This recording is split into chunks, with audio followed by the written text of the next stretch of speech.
Broadcasting live from the Business RadioX studio, it's time for Family Business Radio. Showcasing outstanding family businesses and the advisors who assist them. Good afternoon. You're listening to another episode of Family Business Radio. I'm your host, Anthony Chen. Today, we're going to be focusing around this topic and discussion of culture, business culture, and family businesses. Now, speaking of family businesses and business culture, we have John Waid with Corporate Culture Consulting. Welcome, John. Thank you. All right. Let's kind of start with your origin story as to what got you into finding C3.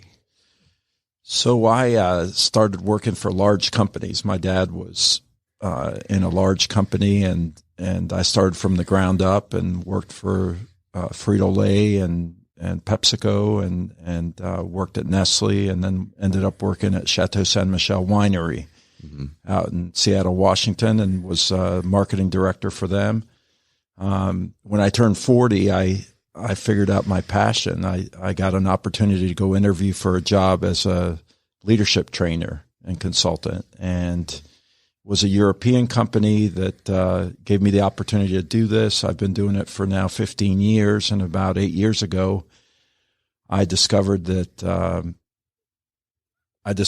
through the process of seeing a lot of different businesses and some of the opportunities and problems they were having.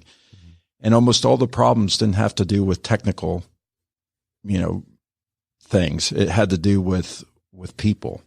So 90% of problems in companies or opportunities in companies come from the people.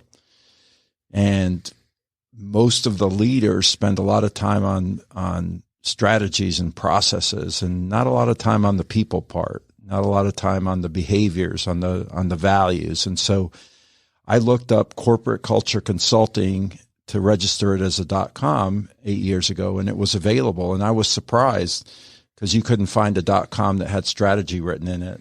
You couldn't find a .com that had process in the word. Corporate Culture Consulting was available as a .com. I registered it, and I said, this is going to be a big industry someday.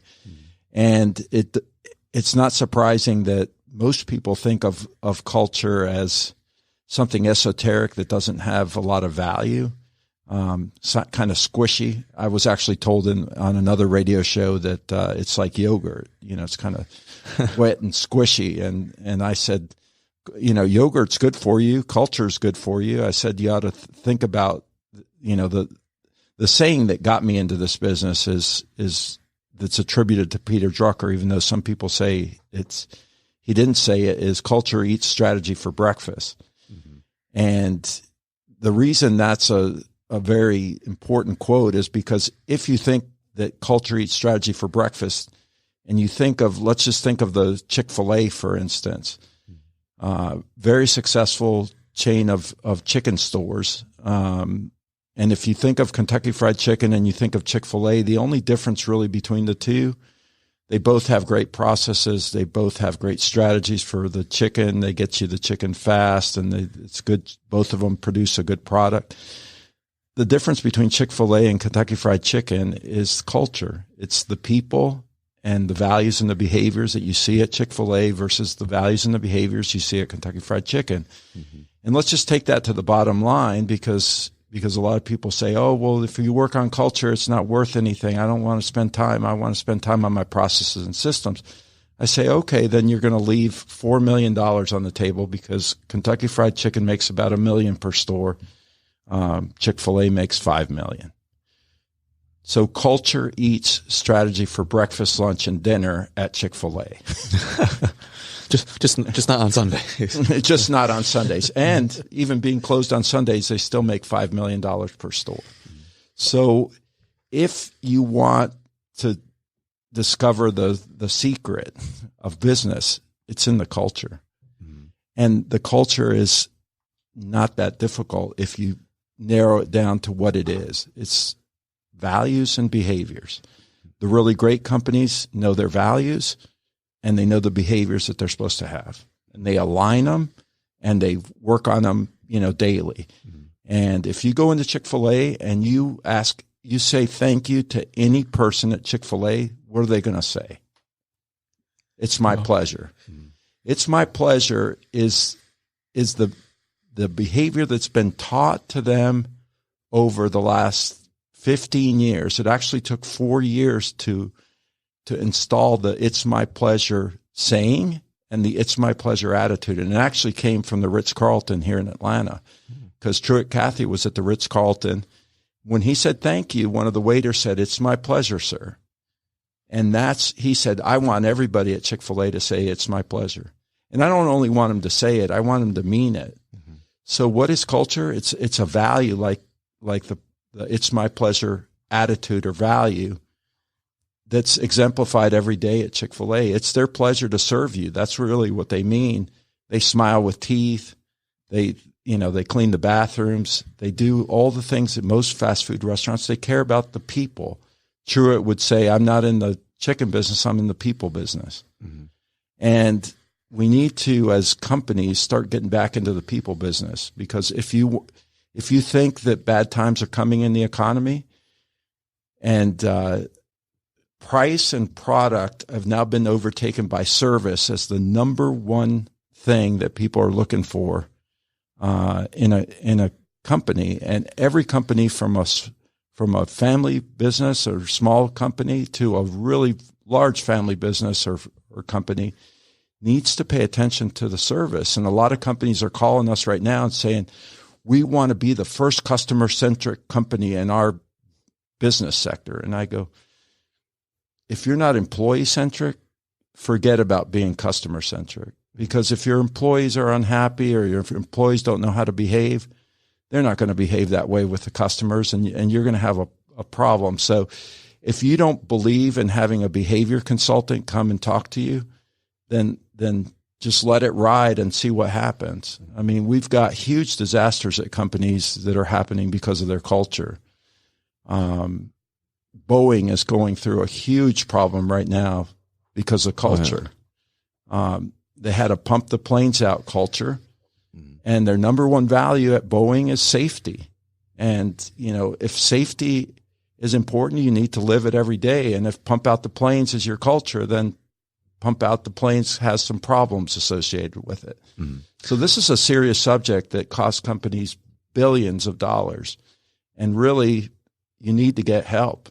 From a small business all the way to a large business. If you don't have a culture consultant or haven't thought of one, you might want to start calling us or calling somebody else who actually understands the subject, because it's a serious one. So how does a business implement culture, or in their team, or just in their company in general? Well, we have something called the Culture Challenge. So the Culture Challenge is basically two questions. What are your values? Mm. And it's like explaining the 401k program at the homeless shelter. That's the reaction that you end up getting from people, is they don't know what the values are at their company. Uh-huh. So they stare at you. If you don't know the values at your company, then that's a problem. And if you don't know the values and live them through behaviors, that's a huge problem, because if you don't align the behaviors, then you have chaos. I say you either have culture or you have chaos. Mm-hmm. Most companies have chaos. So it's 3 values and some adjoining behaviors. What we do is we produce a manual. We produce a little booklet that shows you your values and your behaviors. And then we train those values and behaviors in the company till everybody's living them as a habit. Mm-hmm. And that's when you know you have a culture. And Southwest Airlines has 3 values, and everybody in the company knows them, and everybody lives them daily. Mm-hmm.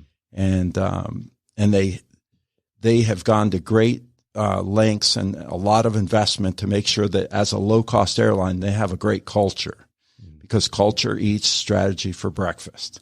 They understand that's going to directly translate to their bottom line. So what is kind of the key indicators as a management or a business owner that they would look for to find whether or not their company or their team has a culture that's purpose focused, or is it just, as you mentioned, chaos? Well, if you have values on the wall and don't know what they are, that's a problem. So if you don't know the values of your company, you have a culture problem. If you don't have aligned behavior in your company, you have a culture problem. If you're not living the daily behaviors that you're supposed to be living, that's a problem. So just tell me, if you can tell me what your values are and you live them every day, you're fine. I'll let you move on. If you don't, then you better call us, or you better call somebody who knows how to do this. Mm-hmm.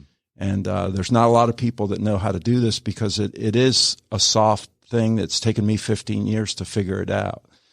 It's a huge opportunity, or it's a huge problem, and companies get to decide whether they want to make it an opportunity or they want to continue to see the problems associated. Most of the time when you have a culture problem, you're going to have morale issues, you're going to have retention issues, you're going to have loss of capital issues, you're going to have accidents, you're going to have all kinds of problems that if you were to go back and see what the cause of it is instead of the symptoms, it's a culture issue. Mm-hmm. So if you're a family business or any type of business, you need to figure out what your values are and the adjoining behaviors that you want for those values. And I recommend 3 because most people can't remember more than 3. Okay. And we actually have an operational value, we have a growth value, and we have an aspirational value. And we work with you on creating those 3 so they're unique to your business. Mm-hmm. And the other thing is, if you're a family, if you're a mom or a dad and you don't have values for your kids, you might want to think about creating 3 values for your kids: an operational value, a growth value, and an aspirational value. For my family, we have fun as our aspirational value. We have do your homework as your getting better, or growth value is make sure you're prepared and do your homework. Mm-hmm. And then we also have safety as our value. That's our operational value. If we don't operate with safety, we're not alive. If you think about the values of this country, life, liberty, and the pursuit of happiness, life is your operational value. Liberty is your growth value, because with liberty you can get better and grow. And then pursuit of happiness, that's your aspirational value. Mm-hmm. So those are huge. This country, the United States, was founded on those 3 values. Our Constitution is based on those 3 values. And it's what's made this country really, really special and really, really great, because we're a values-based country that operates, with those values in mind. So every decision you make in a company ought to be based on those values and the adjoining behaviors, and then the decisions become easy. For instance, Aflac fired Gilbert Gottfried in about an hour after he made a bad joke about Japan after the earthquake and tsunami. It took them an hour because they just said he insulted our biggest customer, and we don't, that's not part of our value system. So he's fired. And that's why the Aflac duck had to go through rehabilitation, and they actually brought in a new duck, mm-hmm. And they had a contest to have the new voice of the Aflac duck. Mm-hmm. So somebody else made a few $1 million a year being the Aflac duck. And so Gilbert Gottfried lost his job because he violated their culture. Mm-hmm. So when talking about values, it sounds like you're not just preaching it, you're also living it for yourself, family-wise. Yeah. And you're also bringing it back into kind of the founding of the country where, for me, from an outside observer looking in, it sounds like you're also advocating kind of a bill of rights per se, or just a constitution or value-based foundation for business. Yeah, absolutely. I mean, if you look at the 10 Commandments as the foundation for some religions, if you look at the 3 values of our Constitution, if you look at the Roman system, they had 3 values. They believed that everything should be utilitarian. You should be able to use it. It should be strong so it lasts a long time, and it should be beautiful. Those are their 3 values, and everything they did was in accordance with those 3 values. And that civilization lasted for a long, long time, mm-hmm. until they went away from those values, and then it got weak.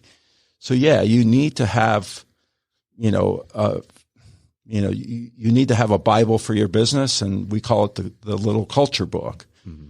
And we create culture books for companies, and we help you through training and development. We help you to live your culture, from everything from a company with 2 people, everything all the way up to, millions of employees. Mm-hmm. Which leads to the next question. How and why is a culture tied directly to leaderships, particularly for family businesses? So the number one job of the leader is not to work on processes and strategies. It's to work on the culture. It's to work on the behavior of your people. Because if you leave a good, again, culture eats strategy for breakfast. So if you work on the values and the behaviors, those values and behaviors will help you to develop a good process. They'll also help you to develop a good strategy. If you look at Chick-fil-A, if you look at Southwest Airlines, they started with the culture, then they worked their way into the structure or the processes, and then they work themselves into strategy. So they make a mean chicken sandwich. It's based on their values. It's based on, providing the values of working together and producing an excellent quality. Quality is one of their values. So if you start with the culture, then you work on the processes, then you work on the strategy. First start with your employees, then go to the customer, and then you get the money. We start with money first, then we go to the customers because the customers bring us money.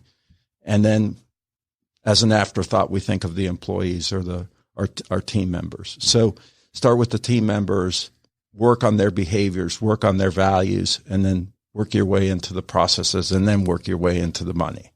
And you'll have a lot more money.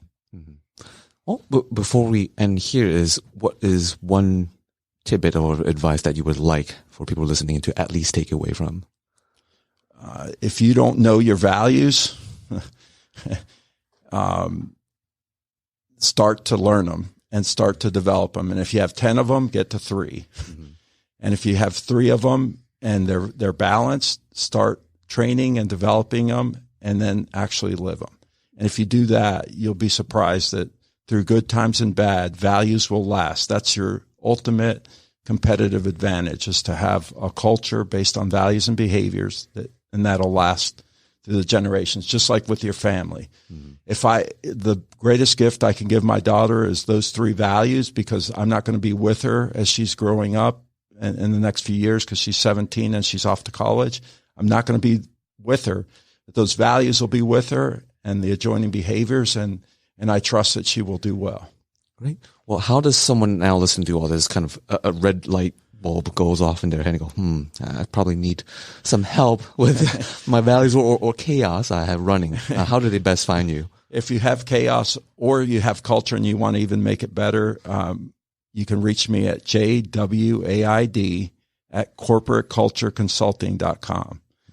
So jwaid@corporatecultureconsulting.com. You can also reach me at 404-915-3051, or you can visit us on our website, C3-Culture.com.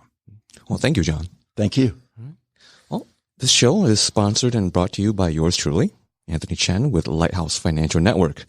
Securities and advisory services offered through Royal Alliance Associates, RIA member FINRA SIPC. RIA is separately owned, and other entities and or marketing names, products, or services referred here are independent of RIA. The main office address is 575 Broad Hollow Road, Melville, New York, 11747. You can best reach me at 631-465-9090 at extension 5075, or best by email at Anthony Chen, CHEN, at lfnllc.com. Thank you for listening. Catch you all next time. Thank you again for listening to Family Business Radio.